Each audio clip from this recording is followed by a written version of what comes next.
আপনারা শুনছেন শ্রেষ্ঠ লেখকদের বাছাই গল্প। আজকের গল্প প্রেমেন্দ্র মিত্রের লেখা একটি রাত্রি। বিংশ শতাব্দীর এই অবিশ্বাস, সংশয় ও হতাশার একটি পতিত অভিশপ্ত আত্মার উদ্ধারের কাহিনী বলতে যাচ্ছি। শুনলে অনেকের নাসা কুঞ্চিত, অনেক চোখ সকৌতুক বিস্ময়ে বিস্ফারিত হয়ে উঠবে জানি, কিন্তু সত্যই সুব্রতের জীবনে একটি অলৌকিক ঘটনা ঘটেছে। এ যুগে আমরা সবাই অল্পবিস্তর অভিশপ্ত পতিত। আমাদের বিবর্ণ জীবনের মৃত্যুর হিমস্পর্শ লেগেছে। আমাদের আকাশ শূন্য হয়ে গেছে, পৃথিবী যান্ত্রিক প্রত্যাহিতায় কঠিন। এই মৃত্যু থেকে উদ্ধার পাওয়ার জন্য কি তপস্যা আমরা করতে পারি? তপস্যায় বিশ্বাসও আমরা হারিয়েছি। শুধু একদিন সুব্রতের মতো দৈবের অযাচিত অপ্রত্যাশিত অনুগ্রহে অন্ধকার বিদীর্ণ হয়ে যেতে পারে বিদ্যুৎ ছোটায়, এইটুকুই আমাদের আশা। কলকাতার উপর সেদিন শীতের সন্ধ্যার গাঢ় কুয়াশা নেমেছে।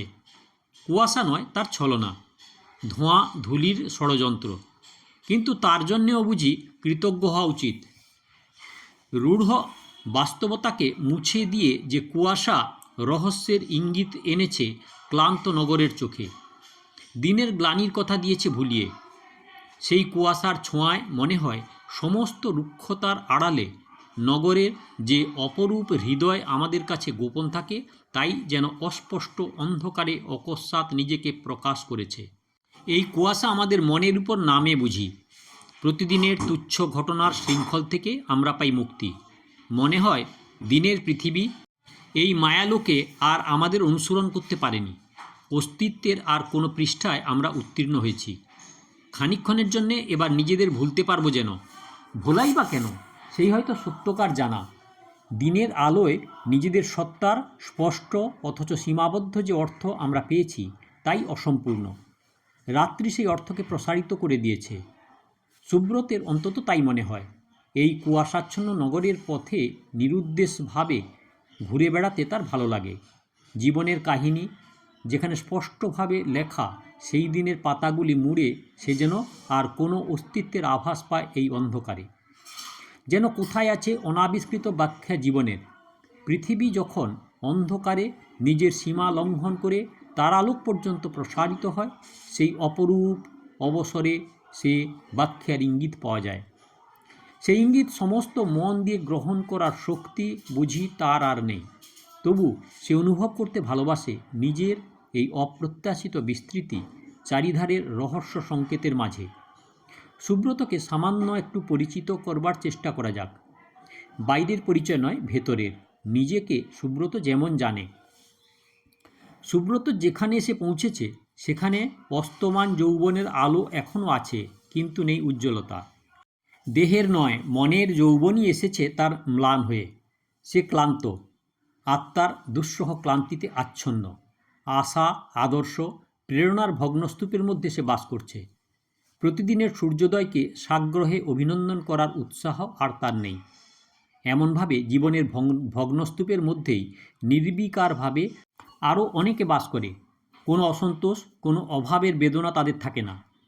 যৌবনে যে ব্যর্থ স্বপ্ন ও ভগ্ন আশার জঞ্জাল তার যাত্রাপথে ফেলে চলে যায়, তাই নিয়ে জোড়াতালি দিয়ে তারা জীবনযাত্রা নির্বাহ করে পরিতৃপ্তভাবে। তারা নিজেদের পরিচয় জানে না, কিন্তু সুব্রত তেমন নয়। সে জানে যে সৃষ্টি তার কাছে বিবর্ণ হয়ে এসেছে মনে, আর তার রং নেই বলে। তার মন ধূসর, হতাশাচ্ছন্ন, আচ্ছন্ন। অনেক ভাবাবেগ, অনেক অনুভূতির প্রত্যন্ত প্রদেশ ঘুরে এসেও সে কিছু পায়নি সঞ্চয় করে রাখার মতো। সমস্ত জীবনকে ছন্দবদ্ধভাবে বেঁধে রাখা যায় এমন কোনো বিশ্বাসের সম্বল তার নেই। মনে এই নীরব নিরবচ্ছিন্ন উষ্ণতার মধ্যে হাঁপিয়ে উঠতে হয় একদিন। রাত্রির এই কুয়াশা স্নিগ্ধ সান্ত্বনার জন্য তখন বেরুতে হয় পথে, হোক তা কুয়াশার ছলনা মাত্র। সুব্রত এরই মধ্যে অনেকখানি ঘুরেছে উদ্দেশ্যহীনভাবে। কলকাতার রাস্তাগুলি এক একটি আলাদা জগৎ। তাদের নিজস্ব বিভিন্ন রূপ আছে, বুঝি পৃথক আত্মাও আছে। দিনের আলোর প্রয়োজনের শাসনে তারা এক হয়ে থাকে। তারপর রাত্রির সম্মোহনে নিজেদের তারা উন্মুক্ত করে দেয়। তখনই পাওয়া যায় তাদের সত্যকার পরিচয়। হঠাৎ দেখতে পাওয়া যায় দীর্ঘ একটি খাড়া প্রাচীর সমেত বাড়ি, কোনো রাস্তাকে অদ্ভুত একটি ব্যঞ্জনা দিয়েছে। দিনের বেলা যে গাছ চোখেও পড়েনি, রাত্রে হঠাৎ সেই কোন পথের কর্মস্থল অধিকার করে তার অপরূপ রহস্য করেছে উদ্ঘাটিত। বাড়িগুলির রেখা ও আলো ছায়ার বিচিত্র বিন্যাসে এক একটি রাস্তার রূপ ও অর্থ গিয়েছে বদলে। নির্জন কয়েকটা রাস্তা ঘুরে সুব্রত যখন বুঝি চৌরঙ্গীর কাছাকাছি এসে পড়েছে, এই রাস্তাটিও নির্জন। নগরের বর্ণাঢ্য উচ্ছ্বসিত স্রোত আর খানিক দূরেই যে ফেনায়িত হয়ে উঠেছে জনতায়। আলোয় কলরবে এখান থেকে তা বোঝা কঠিন। শান্ত গাঢ় ছায়াচ্ছন্ন পথ, দুধারের বড় বড় ঝাঁকড়া গাছের রহস্য স্পর্শ নিয়ে সামনে এগিয়ে গেছে যেন অপরূপ কোনো মধুর কাহিনী লোক। সুব্রতকে সে পথ নিত্যকার বিবর্ণ ক্লান্ত পৃথিবী থেকে সত্যই জীবনের আর এক পৃষ্ঠায় নিয়ে গেল।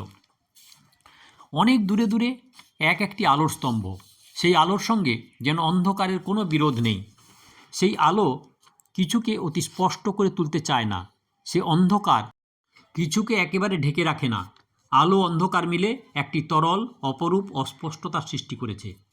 সুব্রত খানিক এগিয়ে থমকে দাঁড়ালো। কে যেন পথের ধারে দাঁড়িয়ে। অস্পষ্টতা যেখানে গাছের ছায়ায় গাঢ় হয়ে উঠেছে, সেখানে কে যেন তাকে থামতে ইশারা করলে। আবছায় নারী মূর্তি, যেন এই পথেরই আত্মা মূর্ত হয়ে উঠেছে। জানি পাঠক আর আমার সঙ্গে এগুতে নারাজ। কলকাতার রাস্তায় যেখানে খুশি একটি সংকেতময়ী অপরিচিত মেয়েকে গল্পের আয়োজনে হাজির করার অপরাধ তারা ক্ষমা করতে প্রস্তুত নন। তবু সত্যের খাতিরে আমায় এগিয়ে যেতেই হবে, তাছাড়া মেয়েটি অপরিচিত নয়। সুব্রত তা বুঝতে পারলে মেয়েটি আলোর কাছে এগিয়ে আসার পর, তুমি? মেয়েটিকে ভালো করে এখনও দেখা না যাক, তার শরীরের হিল্লোলটি বোঝা গেল এই কথায়। আমি? আমায় এভাবে দেখবার আশা করনি নিশ্চয়ই? করা কি স্বাভাবিক? না, কিন্তু আমায় এখানে কেন? কোথাও দেখবার আশা তুমি করনি, দেখতে চাওনি। সুব্রত নীরব। মেয়েটি বললে, তা জানতাম। তারা দুজনে এবার চলতে শুরু করেছে। মেয়েটি আবার বললে, বিশ্বাস করতে পারো, আমিও তোমার জন্যে ওত পেতে ছিলাম না এই নির্জন রাস্তায়। বিশ্বাস না করতে পারলেই খুশি হতাম যে। তা হতে পারে, তোমার অহংকারের সীমা নেই। সে অহংকারকে তুমি যে প্রশ্রয় দিচ্ছ মীরা, প্রশ্রয়ের অপেক্ষা তুমি রাখো না। আমার উপর বড় বেশি অবিচার করেছ নাকি? মীরা একটু শুষ্ক হাসি হাসল। এতদিন বাদে দেখা হওয়ার পর আমাদের আলাপটা ঠিক সঙ্গত হচ্ছে না বোধ হয়। দেখা হওয়াটাই যে অসঙ্গত, সুতরাং সেটার উপর জোর নাই দিলে। আর এইখানেই আমায় বিদায় নিতে হচ্ছে। কথা বলতে বলতে তারা অনেক দূর এসে পড়েছে। পথের নির্জনতা এবার শেষ হয়েছে। চারিধারে উজ্জ্বল আলো আর জনতা। সুব্রত হঠাৎ বাঁ হাতটা বাড়িয়ে মীরার হাতটা ধরে ফেললে। হেসে বলল, তা হয় না মীরা। এমন আরম্ভের আচমকা এমন শেষ হওয়ার কথা কোনো বইয়ে লেখে না। মীরা এবার না হেসে বুঝি পারলে না। জিজ্ঞাসা করলে, কোথায়? কোন রেস্তোরাঁয়? না। তবে চলো ময়দানে। মীরা কোনো উত্তর দিলে না। বড় রাস্তায় পড়বার পর একটা ট্যাক্সি খানিক আগে থাকতেই সাপদ্যের মতো তাদের পিছু নিয়েছে। সুব্রতের ইশারায় কাছে এসে দাঁড়ালো। ট্যাক্সির ভেতরে বসে সুব্রত বুঝি আমাদের একটু অবাক করে দিলে। তাকে এতক্ষণ অত্যন্ত সংযত বলেই মনে হয়েছিল। তার বাঁ হাতটা মীরার পিঠের পেছন দিয়ে লুকিয়ে কখন এগিয়ে গেছে। হঠাৎ মীরা একটা আকর্ষণ অনুভব করল। মীরা, ক্ষমা করো, তোমায় আজ অপরূপ দেখাচ্ছে। মীরা কিছু না বলে ধীরে ধীরে সুব্রতের হাতটা সরিয়ে একটু সরে বসল। সুব্রত নিঃশব্দে খানিকক্ষণ রইল বসে। তারপর বললে, এবার আমি কৈফিয়ত দেওয়ার জন্য প্রস্তুত। কৈফিয়ত নেওয়ার জন্য আসেনি। অত্যন্ত গম্ভীর স্বর, একটু তিক্ত। সুব্রত হাসল, কিন্তু তার হাসির রং বদলে গেছে। তা জানি মীরা, কিন্তু গরজ আমার নিজেরই। মীরার এবারকার জবাবটা যেন সুব্রতর মুখের উপর চাবুকের মতো লাগলো। মীরা কঠিন স্বরে বললে, কিসের জন্যে? একটু ভনিতা করলে, হঠাৎ অভিনয়ের পালা শুরু হওয়া বেমানান হয় বলে তো। তুমি ওটুকু উজ্জ্ব রেখেই শুরু করতে পারো। বিবর্ণ মুখে সুব্রত অনেকক্ষণ বুঝি চুপ করে বসে রইল। মীরাও কথাটা বলবার পর মুখ ফিরিয়ে বসেছে। ট্যাক্সি চৌরঙ্গিতে এসে পড়েছে এরই মধ্যে। দ্রুত তাদের মুখের উপর দিয়ে রাস্তার আলো ছায়া সরে যাচ্ছে। মুখের ভাব কারুর কিছু বুঝবার জো নেই। তারা যেন পাশাপাশি থেকেও বহু দূরে সরে গেছে পরস্পরের কাছ থেকে। দুস্তর এই ব্যবধান। তাদের দুধার দিয়ে পথ বয়ে যাচ্ছে নদীর মতো, মাঝখান দিয়ে সময়ের স্রোত। সেই স্রোত তাদের জীবনে কি নতুন কোনো উপলব্ধি এনে দিলে? বলা যাচ্ছে না এখনও। অনেকক্ষণ বাদে সুব্রত বললে, ময়দানে যাওয়ার দরকার নেই মীরা, চলো তোমায় পৌঁছে দিয়ে আসি। তারপর একটু হাসবার চেষ্টা করে বললে, কোথায় তুমি যাচ্ছিলে? কবে তুমি এলে? এই তো জিজ্ঞাসা করা হয়নি এতক্ষণ। তার কোনো দরকার ছিল না, এখনও স্বর একটু ঝাঁজ আছে। সুব্রত সে কথা শুনতে পায়নি। জিজ্ঞাসা করলে, আবার কোথায় তখন যাচ্ছিলে? কোথাও না। তার মানে? কাল সবে কলকাতায় এসেছি পিসিমাদের বাড়ি, তাদের সঙ্গেই বায়োস্কোপে গেছিলাম। ভালো লাগলো না বলে মাঝখানে উঠে বেরিয়ে পড়েছিলাম। আশ্চর্য, তারা কি ভাববেন? ভালো কিছু ভাববেন না বোধহয়। না, তা বলছি না, খুব হয়তো উদ্বিগ্ন হয়েছেন। তোমার সঙ্গে আছি জানলে বোধহয় হতেন না। ব্যথিত স্বরে সুব্রত বললে, আমায় আঘাত দিতে তুমি অবশ্য পারো মীরা, তাই নাকি? ব্যঙ্গের স্বর উপেক্ষা করে সুব্রত বললে, তুমি আমার পরিচয় বোধ হয় ঠিকই জেনেছ মীরা। এক জায়গায় ধরা পড়তেই হয়। তবু এখন আমার মনে হচ্ছে আমার আরেকটা পরিচয় আছে, আর সেইটাই আসল। সেটা এখনও আবিষ্কার করবার সময় আছে। বুঝতে পারলাম না, দাঁড়াও বোঝাচ্ছি। কিন্তু আগে ট্যাক্সি কোথায় যাবে বলো? তোমার পিসিমার বাড়ি না বায়োস্কোপ? মীরা খানিক চুপ করে থেকে বললে, ময়দানেই যাব। না, রাত হচ্ছে। তোমায় না দেখতে পেয়ে ওরা নিশ্চয়ই খুব ব্যস্ত হয়ে উঠেছেন। সিনেমায় না হয় তোমাদের বাড়িতে চলো। মীরার কোনো উত্তর পাওয়া গেল না। কি ভাবছো? জিজ্ঞাসা করলে সুব্রত। ভাবছি তোমার এমন একটা সুযোগ নষ্ট হলো। নষ্ট হয়নি তো? হেঁয়ালিটা আমার কাছে দুর্বোধ। হেঁয়ালি নয় মীরা, তুমি হয়তো শুনলে হাসবে, কিন্তু তোমায় ফিরিয়ে নিয়ে যাওয়া নয়, এ আমার ফিরে যাওয়ার চেষ্টা। না হেসে পারলাম না। এত রং দিয়ে কথা বলা তোমার মানায় না। সব রং উজাড় করে প্রকাশ করা যায় না, এমন কথাও বলার দিন জীবনে আসে। হয়তো আমার এসেছে। অবহেলা সহ্য হয়েছিল, উপহাসটা হচ্ছে না। উপহাস নয় মীরা, আমার নিজেরই বিশ্বাস করতে প্রবৃত্তি হচ্ছে না, কিন্তু তোমাকে সত্যি করে ফিরে যাওয়ার জন্যই ফিরিয়ে নিয়ে যাচ্ছি। সুব্রতের গলার স্বর সত্যি ভারী হয়ে এসেছে আবেগে। মীরা ম্লান একটু হাসল। কিন্তু 1 ঘন্টা আগে আমি তো তোমার মনের সুদূর কোনো কোণে ছিলাম না। না, ছিলে না, কিন্তু এখন আছো, এবং সেই কথার কাছে সমস্ত আশা মিথ্যে হয়ে গেছে যেন। এসব সেই নির্জন রাস্তা আর হঠাৎ সাক্ষাতের জাদু নয় তো? তাই যদি হয় ক্ষতি কী? সেই জাদু সমস্ত পৃথিবী আর সমস্ত কালকে ছুঁয়ে দিক। বড্ড চড়া রং তোমার কথায়। মনের রং আরও যে চড়া। সেই রাতে সুব্রত ও মীরার কাছে ওইখানেই আমরা বিদায় নেব, এবং তারপরে সকালে একেবারে উঠব গিয়ে সুব্রতের ঘরে। ঘরটা অত্যন্ত প্রশস্ত। এধার ওধার কয়েকবার পায়চারি করলে প্রাতঃভ্রমণের কাজ সারা হয়। এত বড় ঘরকে কিছুতেই যেন আপনার করে নেওয়া যায় না। এ ঘরে বড় বেশি ফাঁকা থেকে যায়। অন্তরঙ্গ নয়, এ ঘর যেন উদাসীন। সুব্রতর এই ঔদাসীন্য এতদিন বাজেনি, কিছুই তার বাজেনি। তার মন ছিল নিঃসাড়, প্রাণের উৎসই তার বুঝি গিয়েছিল শুকিয়ে। আর নিজের এই নিয়তিকে সে স্বীকার করে নিয়েছিল। এমনি করে তাকে টেনে চলতে হবে দিনের পর দিন অস্তিত্বের শ্রান্ত ধারা। সেই ধারা আর উঠবে না আবর্তে ফেনিল হয়ে, প্রপাত হয়ে পড়বে না ঝাঁপিয়ে অনিশ্চিত কোনো ভবিষ্যতে, আর আসবে না তার স্রোতে বন্যাবেগ। শুধু মন্থরভাবে মনের ধূসরতায় সে যাবে ভেসে। পৃথিবীর সাথে তার পরিচয় পর্দার আড়াল থেকে, অস্পষ্টভাবে কোথাও উলঙ্গ সাক্ষাৎ হবে না আর কোনো সত্যের আর কোনো সত্তার সঙ্গে। আত্মার গহনতার অসীম তার হতাশা। কিন্তু হঠাৎ কি আলো এলো অন্ধকার বিদীর্ণ করে। মনের অন্ধকার সাগর দুলে উঠেছে দুলে। অন্ধকার ঢেউ ভেঙে পড়েছে ফেনায়িত দীপ্তিতে। শুধু একটি মানুষের আকস্মিক আবির্ভাবে তার জীবনে এলো এই অপরূপ জোয়ার। কোন মুক্ত তরবারির মতো তার চেতনা উঠল ঝিলিক দিয়ে। কোনো ঘটনা তার মনের উপর দিয়ে উদাসীনভাবে চলে, আর কোন ঘটনা আসে চারিদিকে বিদ্যুৎ স্পন্দন তুলে অকল্পিত সম্ভাবনার। কাল রাত্রির ঘটনা যেন তাই। সাক্ষাৎ নয়, দুটি সত্তার যে বুঝি সংঘর্ষে। অন্ধকার আকাশের মৃত তারকাপিণ্ডও উঠেছে বহ্নিদীপ্ত হয়ে সেই সংঘর্ষে। শুধু প্রেম বলে তো ব্যাখ্যা করা যায় না সত্তার এই সংঘাতকে। তার চেয়ে বেশি কিছু, বুঝি তার চেয়ে ভয়ঙ্কর কিছু। সবচেয়ে আশ্চর্যের কথা এই যে, মীরাকে সে এতদিন অনায়াসে ভুলেই ছিল। তোমার মনের কোনো সুদূর কোণেও আমি ছিলাম না, মিথ্যে সে তো বলেনি। বহুজনের ভিড়ে অতীতের স্মৃতিতে সে ছিল মিশে। তারপর একই আবির্ভাব, সত্যি অতীত স্মৃতির সেই সদ্য কৈশোরাতিক্রান্তা উদ্ধত চঞ্চল প্রকৃতির মেয়েটির সঙ্গে এই মীরাকে কিছুতেই মেলানো যায় না। সে মীরা তখনও নারী হয়ে ওঠেনি। তাকে অবহেলা করার ইচ্ছা হয়নি সুব্রতের, জয় করবার উৎসাহ নয়। আলগোছে পথের পরিচয় হিসাবে সে তাকে সম্ভাষণ করেছে অর্ধ উদাসীনভাবে, তারপর গিয়েছে ভুলে। মীরা তখন সঙ্গী হিসাবে উপভোগ্য। নারীত্বের আভাস তার ভেতর যেটুকু ছিল তাতে মন স্নিগ্ধ করে রাখে, কিন্তু অতিমাত্রায় সচেতন হতে বাধ্য করে না। ছেলে মানুষ হিসাবে তার উপর খানিকটা মুরব্বিয়ানার ভাব থাকে, অথচ এই রকম সুন্দরী মেয়ে হিসাবে তার সঙ্গ ভালোই লাগে। কিন্তু ভালো লাগাবার জন্যে মীরা নিজে সেদিন বিশেষ চেষ্টা করেছে বলে মনে হয় না।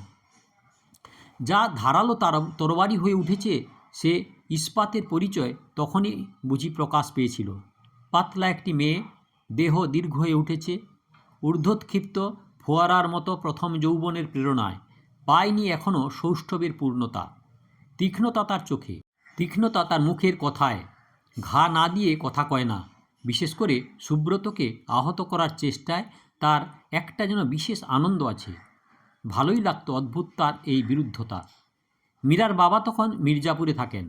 শীতের শেষ দুপুরের হাওয়ায় বেশ তাপ আছে।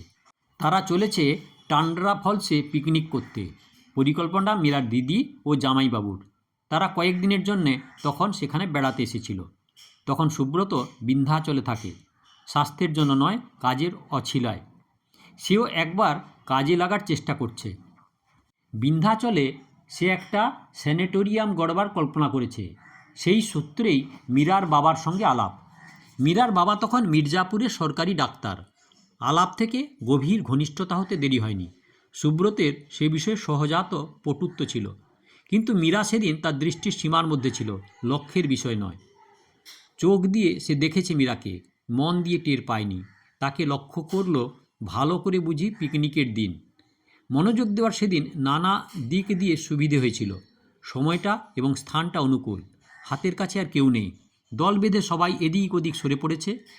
কেমন করে মীরাই শুধু দল ছাড়া হয়ে পড়েছিল কে জানে। পিকনিক নামেই টাঙ্গায় করে ষোড়শ পাচারে রান্নার উপকরণ এসেছে ঠাকুর, চাকর, দাসী। দিদিও জামাইবাবু গেছেন। যেখান থেকে শহরে জল সরবরাহ হয় সেই টান্ড্রার বিশাল বাঁধানো হ্রদ দেখতে। মীরার বাবা ও মা কাছাকাছি এক সাধুর সন্ধান পেয়ে দুর্বলতা আর চেপে রাখতে পারেননি।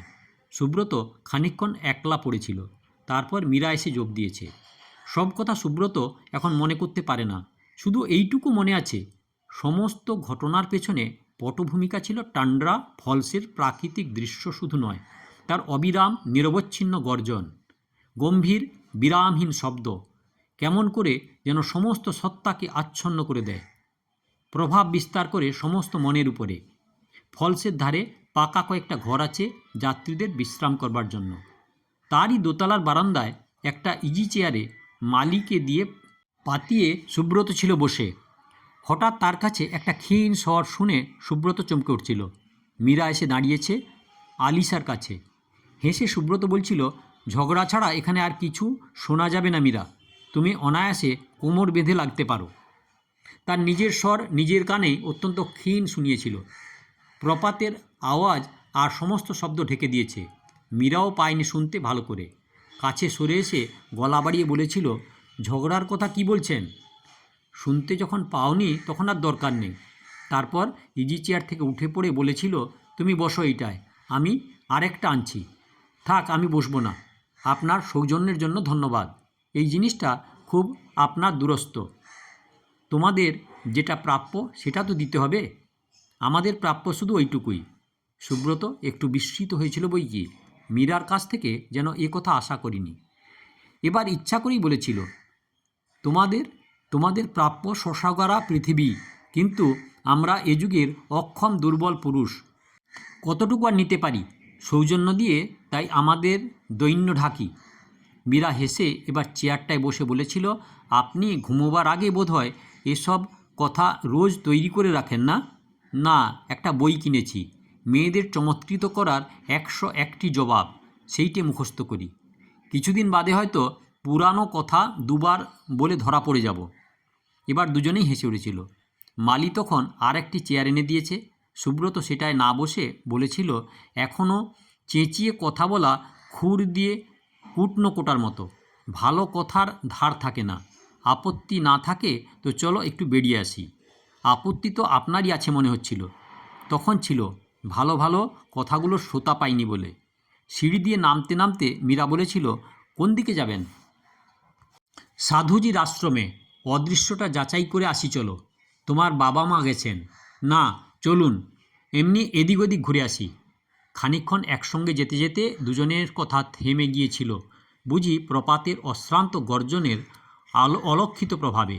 নিরবচ্ছিন্ন এই শব্দ নির্ঝরের বুঝি একটা নেশা আছে। ধীরে ধীরে সমস্ত মন অভিভূত হয়ে যায়। কিন্তু সেদিন এমন কিছু উল্লেখ করার মতো ঘটেনি, অন্তত সুব্রতের দিক থেকে নয়। হয়তো জলের একটি ধারা ডিঙোতে গিয়ে সুব্রত মীরার হাত ধরেছে। হয়তো দুধারের পাথরের স্তূপের মাঝখান দিয়ে যেতে দুজনের ছোঁয়াছুঁই হয়ে গেছে। কিন্তু সে স্পর্শ সুব্রতর মনে সঞ্চিত হয়ে নেই। সুব্রত সেদিন মীরাকে সামান্য একটু আবিষ্কার করেছিল মাত্র, উৎসাহিত হয়নি। পিকনিকের পরেও অনেক দিন সুব্রত বিন্ধ্যাচলে ছিল। মীরার প্রতি হয়তো আগের চেয়ে সে বেশি একটু মনোযোগ দিয়েছে। হয়তো কোনো দিন অভিনয় করেছে একটু বেশি, কিন্তু তার ভেতর সত্যকার ব্যাকুলতা কিছু ছিল না। বিন্ধ্যাচলের স্যানাটোরিয়ামের কল্পনার মতোই একদিন তার মন থেকে সব মুছে গেছে। মীরার মনে সেসব দিন যে সযত্নে সঞ্চিত থাকতে পারে এ কথা সে ভাবেনি। আর একবার পাটনায় কিছুদিন আগে মীরার সঙ্গে তার দেখা হয়েছে। দেখবার কথা সেদিনও তার মনে হয়নি। মীরার ব্যবহারে হয়তো সে ভেবে দেখার মতো কিছু পেত, যদি না মন থাকতো আত্মনিমগ্ন। কিন্তু তার আত্মার ক্লান্তির তখনই সূচনা হয়েছে। মীরার পরিবর্তন সে লক্ষ্য করেছে একান্ত নির্লিপ্ত নির্বিকারভাবে। কৈশোর যৌবনের সন্ধিক্ষণ পার হয়ে মীরা নারীত্বের পরিপূর্ণতার একটি মহিমা লাভ করেছে। তবু সুব্রতের কাছে তা ছিল নিরর্থক। মীরা সেদিন বুঝি সমস্ত সংকোচ ত্যাগ করে একটু ধরা দিয়েছিল, আভাস দিয়েছিল তার হৃদয়ের উদ্বেলতার। কিন্তু সুব্রত সচেতন হওয়ার প্রয়োজন বোধ করেনি। সে বিশ্বাসই করেনি। অনুরাগ আকর্ষণের সাধারণ দৈনন্দিন অভিনয় হিসাবে সমস্ত ব্যাপারটাকে গ্রহণ করেছে। মিথ্যা একটু দুর্বলতার ভান করতেও বাধেনি। এই ভানই তার জীবনের মূল পর্যন্ত শুকিয়ে দিয়েছে সে জানে। তবু উপায় তো নেই। ভান করাই এইসব ক্ষেত্রে রীতি। তুমিও অভিনয়ে যোগ দেবে এইটুকু সবাই আশা করে। সুবিধা তার অনেক, সময় কাটে বেশ। বিদায়ের বেলা কিছু দাগ থাকে না মনে। দেনা পাওনা বোঝাপড়ার কোনো হিসাব নিকাশও নয়। মন যাদের মরে গেছে তাদের পক্ষে এর চেয়ে সুবিধার আর কী হতে পারে? এ অভিনয়ে অভ্যস্ত বলেই তার ক্লান্ত মন মীরার সংস্পর্শে কোনো সাড়া দেয়নি। তারপর এই সাক্ষাৎ। সুব্রত এতক্ষণে স্পষ্ট করে গত রাত্রের কথা ভাবতে সাহস করে। মীরা তার কাছে শুধু নতুন করে উদ্ঘাটিত হয়নি, তাকেও করেছে উন্মোচন তার নিজের রহস্যকে। শুধু কি নগরের রাত্রির মোহ আর সাক্ষাতের এই আকস্মিকতা তার মনকে বিহ্বল করে তুলেছে এমন করে? তার ভয় হয় সাবানের বুদবুদের মতো এখনই সমস্ত রহস্য যদি যায় মিলিয়ে। রাত্রির সুর দিনের আলোয় যদি যায় কেটে, যদি রাত্রির সেই রহস্যময় মেয়েটিকে আর না খুঁজে পায় মীরার মধ্যে। অনেক স্থূল সম্পর্ক তো রয়েছে তার জীবনে, সে আর তা চায় না। তার মন অবসন্ন এই সমস্ত সংস্পর্শের ভারে আর গ্লানিতে। জীবনে তা কিছুই আনে না, শুধু রেখে যায় ক্লান্তির ভার। বিদ্যুৎগর্ভ মেঘে মেঘে সাক্ষাৎ সে নয়, আকাশ স্পন্দিত হয়ে ওঠে না সেই সাক্ষাতের উন্মাদনায়। বিদ্যুতের চেয়ে তীব্র, তার চেয়েও তীব্র, তার চেয়েও সূক্ষ্ম আনন্দের প্রবাহ বয়ে যায় না সত্তা থেকে সত্তায়। কাল কি এই সাক্ষাৎ হয়েছিল? না তার মনের ভুল? কিন্তু সাহস হয় না তার এই ভুল যাচাই করতে। তার চেয়ে এইখানেই পড়ুক জবনিকা এই অধ্যায়ের উপর।